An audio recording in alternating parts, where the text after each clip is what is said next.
ইরানে যুক্তরাষ্ট্র ইসরায়েলের যৌথ হামলার জবাবে মধ্যপ্রাচ্যের অন্তত 6 দেশে ক্ষেপণাস্ত্র হামলা চালিয়েছে ইরান। শনিবার ইরানের রাষ্ট্রায়ত্ত বার্তা সংস্থা ফরাস নিউজ এজেন্সি জানায়, অঞ্চল জুড়ে যুক্তরাষ্ট্রের সামরিক ঘাঁটি ও স্থাপনাগুলো লক্ষ্য করে এই হামলা পরিচালনা করা হচ্ছে। প্রতিবেদনে বলা হয়, কাতারের আল উদেইদ বিমান ঘাঁটিতে ক্ষেপণাস্ত্র নিক্ষেপ করেছে ইরানের সশস্ত্র বাহিনী। এটি মধ্যপ্রাচ্যে যুক্তরাষ্ট্রের অন্যতম বৃহৎ সামরিক ঘাঁটি হিসেবে পরিচিত।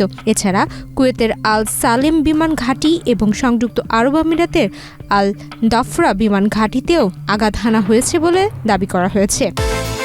বিকাশ পেমেন্টে 10,000 টাকার বেশি অফার। শপিং চলছে তো।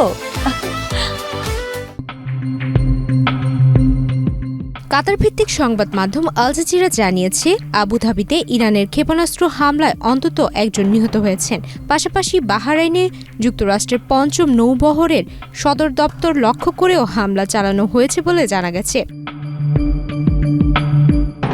এদিকে সৌদি আরবের রাজধানী রিয়াদে একাধিক বিস্ফোরণের খবর পাওয়া গেছে। ফরাসি বার্তা সংস্থা এএফপি এ তথ্য নিশ্চিত করেছে, তবে ক্ষয়ক্ষতির পূর্ণাঙ্গ চিত্র এখনও প্রকাশিত হয়নি। ইরানের পররাষ্ট্র মন্ত্রণালয় এক বিবৃতিতে বলেছে, ইসরায়েলের হামলা দেশটির ভৌগোলিক অখণ্ডতা ও জাতীয় সার্বভৌমত্বের ওপর সরাসরি আঘাত। এতে প্রতিরক্ষা অবকাঠামোর পাশাপাশি বেসামরিক স্থাপনায়ও ক্ষতিগ্রস্ত হয়েছে বলে অভিযোগ করা হয়েছে।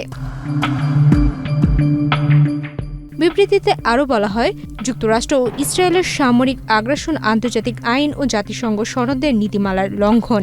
ইরান এ ঘটনাকে আন্তর্জাতিক শান্তি ও নিরাপত্তার জন্য হুমকি হিসেবে দেখছে এবং এর জবাবে প্রয়োজনীয় পদক্ষেপ নেওয়ার অধিকার তাদের রয়েছে। সম্প্রতি এই পাল্টাপাল্টি হামলার ঘটনায় মধ্যপ্রাচ্যে চরম উত্তেজনা বিরাজ করছে।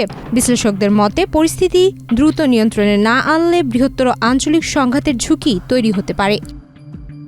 সুমাইয়া মিতু, বাংলাদেশ প্রতিদিন।